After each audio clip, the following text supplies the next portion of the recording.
जय नारायण बच्चों, आज आप लोग हिंदी व्याकरण में संज्ञा के बारे में पढ़ेंगे।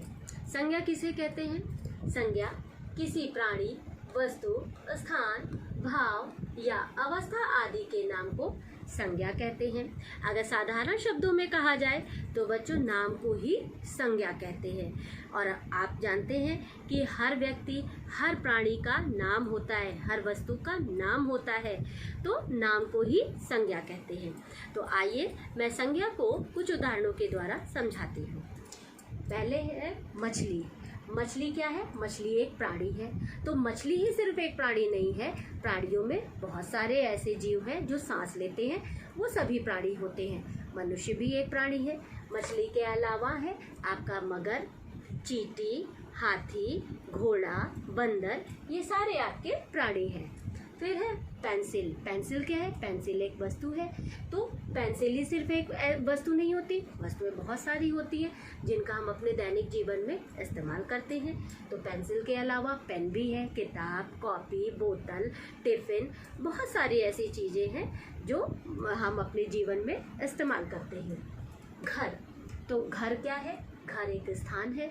तो घर ही केवल एक स्थान नहीं होता, बहुत सारे ऐसे स्थान हैं जहाँ पर हम अपने दैनिक कार्यों के लिए या हमको कुछ न कुछ ऐसे ज़रूरी कार्य होते हैं जो पर्टिकुलर उसी स्थान पर जाकर के हमको करने होते हैं। तो घर के अलावा जैसे विद्यालय क्या है? विद्यालय भी एक स्थान है, वहाँ पढ़ने के लिए बच्चे जाते हैं। और बैंक है, बैंक में हम अपने पैसों से संबंधित काम करने जाते हैं। डाकघर है। तो इस तरह से बहुत सारे ऐसे स्थान हैं जहाँ हम अपने ज़रूरी कार्यों को निपटाने के लिए जाते हैं। फिर है हंसी। हंसी क्या है? हंसी एक भाव है। तो बच्चों सिर्फ हंसना ही सिर्फ एक भाव नहीं होता, हम लोग कभी रोते भी हैं, कभी उदास भी होते हैं, कभी गुस्सा भी होते हैं। तो ये हमारे भाव हैं। फिर है बच्चा। बच्चा क्या है? बच्चा ये आयु की एक अवस्था होती है। जब बच्चा छोटा होता है तो बाल्यकाल में जब होता है तो उसे क्या कहते हैं? बच्चा कहते हैं। आयु की एक अवस्था हुई। इसके अलावा जब एक विशेष आयु वर्ग का जब व्यक्ति होता है, बहुत बड़ी आयु वर्ग का जब व्यक्ति होता है तो उसे क्या कहते हैं? बूढ़ा। तो ये हमारे आयु की अवस्थाएं होती हैं। तो बच्चों अभी आप लोगों ने संज्ञा की परिभाषा सीखी, अब आप लोग संज्ञा के भेद जानेंगे। तो संज्ञा के भेद इस प्रकार हैं। पहला है व्यक्तिवाचक संज्ञा, दूसरा है जातिवाचक संज्ञा, तीसरा है भाववाचक संज्ञा। और भाववाचक संज्ञा को भी बच्चों दो भागों में बांटा गया है, द्रव्यवाचक संज्ञा और समूहवाचक संज्ञा। बच्चों व्यक्तिवाचक संज्ञा किसे कहते हैं? जिन संज्ञा शब्दों से किसी एक ही व्यक्ति, वस्तु या स्थान विशेष आदि का बोध होता है उसे व्यक्तिवाचक संज्ञा कहते हैं। व्यक्तिवाचक संज्ञा के भी बहुत सारे उदाहरण हैं। व्यक्तियों में बहुत सारे लोग आते हैं जैसे सीता, गीता, राम, हनुमान और आपके जो है पंडित जवाहरलाल नेहरू, महात्मा गांधी, मदर टेरेसा, इंदिरा गांधी, ये सारे व्यक्तिवाचक संज्ञा के उदाहरण हैं। दूसरा है बच्चों जातिवाचक संज्ञा। जातिवाचक संज्ञा यहाँ पर किसी जाति या संप्रदाय से मतलब नहीं है, यहाँ जाति का मतलब है किसी एक विशेष वर्ग से। तो जातिवाचक संज्ञा किसे कहते हैं? जो शब्द किसी एक ही जाति अथवा वर्ग के प्राणियों, वस्तुओं या फिर स्थानों आदि का बोध कराते हैं उन्हें जातिवाचक संज्ञा कहते हैं। जैसे लड़का लड़की, स्त्री पुरुष, हाथी, घोड़ा, बैल, कार, चम्मच, थाली, कटोरी, पुस्तक, ये सारे आपके क्या हैं? जातिवाचक संज्ञा के उदाहरण हैं। फिर है बच्चों भाववाचक संज्ञा।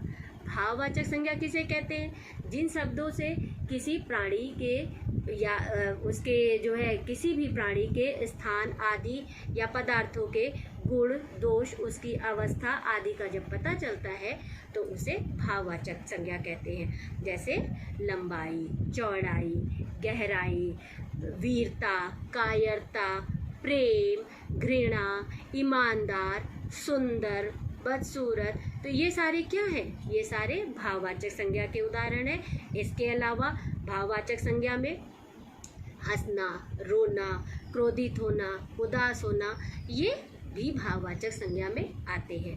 अब बच्चों है द्रव्यवाचक संज्ञा। द्रव्यवाचक संज्ञा किसे कहते हैं?